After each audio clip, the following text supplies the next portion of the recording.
आप सभी का स्वागत है। यूके पीएपी के ऊपर ये वीडियो है कि पीएपी होता क्या है। और लोग, आपने सुना होगा काफी बार लोगों को वीजा नहीं मिलते हैं, बट वो पीएपी को यूज करते हैं और अपने डिसीजन को चेंज करते हैं और उनको वीजा जो पहले नहीं मिल रहे होते थे वो वीजा मिल जाते हैं।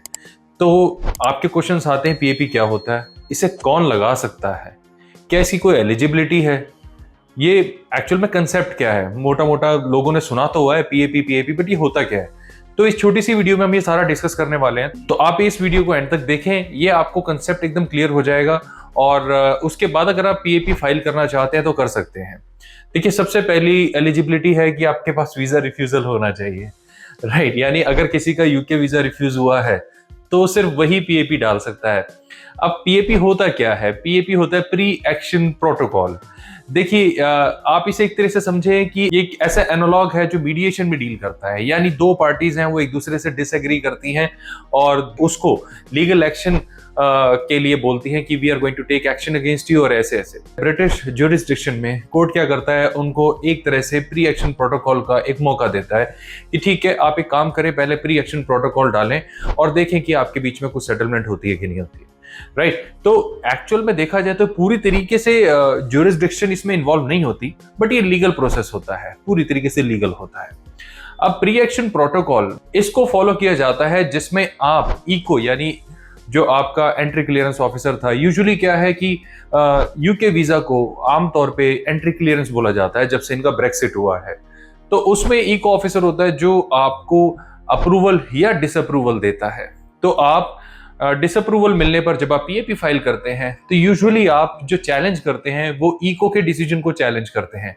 मुझे लगता है कि भाई आपका डिसीजन गलत है, आपने ये सोचा कि मेरे को वीजा नहीं मिलना चाहिए क्योंकि आपने रिफ्यूजल में सो एंड सो रीजंस दी हैं, तो मैं उनसे डिसएग्री करता हूं और मैं अपना काउंटर आर्ग्यूमेंट आपके सामने पॉइंट टू पॉइंट रखता हूं। ओके, ये ज्यादा मुश्किल नहीं होता, पूरा कंसेप्ट जो है बहुत ही इजी है। और सबसे अच्छी बात क्या है कि पीएपी के लिए कोई आपको किसी लीगल अटॉर्नी की जरूरत नहीं पड़ती, आप चाहे तो खुद भी लगा सकते हैं, वो आपकी मर्जी है। आप किसी सॉलिसिटर या अटॉर्नी या किसी लॉयर के पास जाते हैं, वो पूरी आपकी मर्जी है, लेकिन आप इसे खुद भी अप्लाई कर सकते हैं। समझ में आ गया होगा आई होप कि आपको ये पीएपी का सिस्टम क्या है।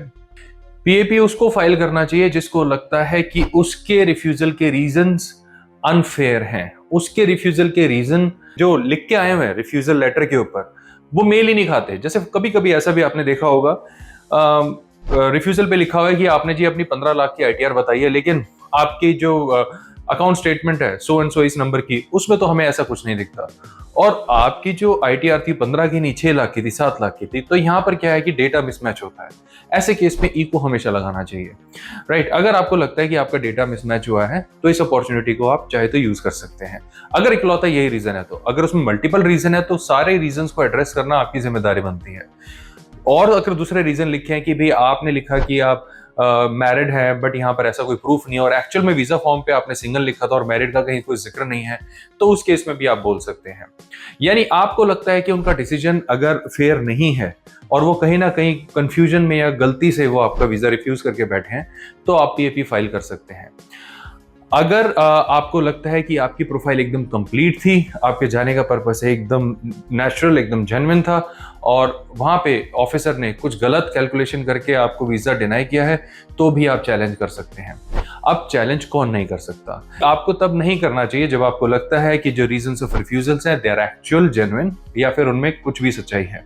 आपको लगता है नहीं ये ठीक ही कह रहा है यार, मैंने अपना आईटीआर और अकाउंट स्टेटमेंट इस तरीके से बनाया था, राइट, ये सही कह रहा है, मुझे नहीं पता था इससे वीजा रिफ्यूज होते, बट क्या तो ठीक रहा है, राइट।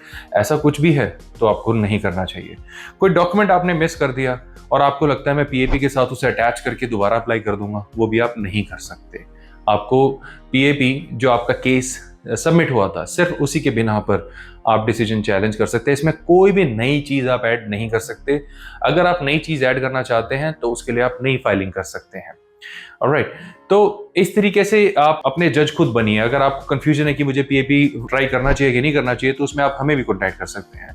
अदरवाइज इस चैनल पे ढेरों इन्फॉर्मेशन है, उसी से आप अपने आप को इवेल्युएट कीजिए कि क्या मेरी फाइल जो मुझे लगता है बिल्कुल एप्रोप्रिएट है और मुझे लगता है ये अनजस्ट होकर रिफ्यूज हुई है, तो मुझे पीएपी करना चाहिए, या फिर क्या मेरी फाइल में जो ये कह रहे हैं कुछ ना कुछ इसमें सच्चाई है, और let's not waste further time. मैं फटाफट रिफ्यूजल के रीजन पे वर्कआउट करता हूँ और वर्कआउट करने के बाद मैं री एप्लीकेशन फाइल करता हूँ। क्या मुझे ये करना चाहिए। अगर आपका पीएपी फाइल करना हो, हाँ, तो हम भी कर सकते हैं, चाहे आप खुद भी कर सकते हैं, हमारे थ्रू भी करवा सकते हैं। और अगर आप पीएपी फाइल नहीं करना चाहते और आपको लगता है कि नहीं, हाँ, सिरे से दोबारा से मैं आई स्टार्ट अफ्रेश, तो हम उसकी भी गाइडेंस आपको देंगे। और वैसे भी जैसे मैं हमेशा आपको बताता हूँ, पीएपी का प्रोसेस हो या कोई भी वीज़ा प्रोसेस हो, ये सारे आसान ही होते हैं, डिफिकल्ट नहीं होते। बस आपको बारीकियां समझ में आनी चाहिए कि भाई क्या चीज़ें मेरी प्रोफाइल में ठीक हैं, क्या नहीं है, और अपनी प्रोफाइल को दोबारा से रिवैल्यूएट करके, दोबारा से उस पर वर्कआउट करके स्टार्ट फ्रेश। क्या हो गया, रिफ्यूज हो गया तो कुछ हो थोड़ी ना गया, इट्स फाइन, इट्स ओके। और अगर आपको लगता है कि अनजस्ट रिफ्यूजल हुआ है तो पीएपी जरूर फाइल करिए। तो मुझे उम्मीद है इस वीडियो से पीएपी को समझने में, ये कंसेप्ट क्या है और इसकी एलिजिबिलिटीज क्या है, ये समझने में आपको काफ़ी हेल्प मिली होगी। अपना समय देने के लिए धन्यवाद। बहुत जल्द फिर मिलेंगे। Bye bye.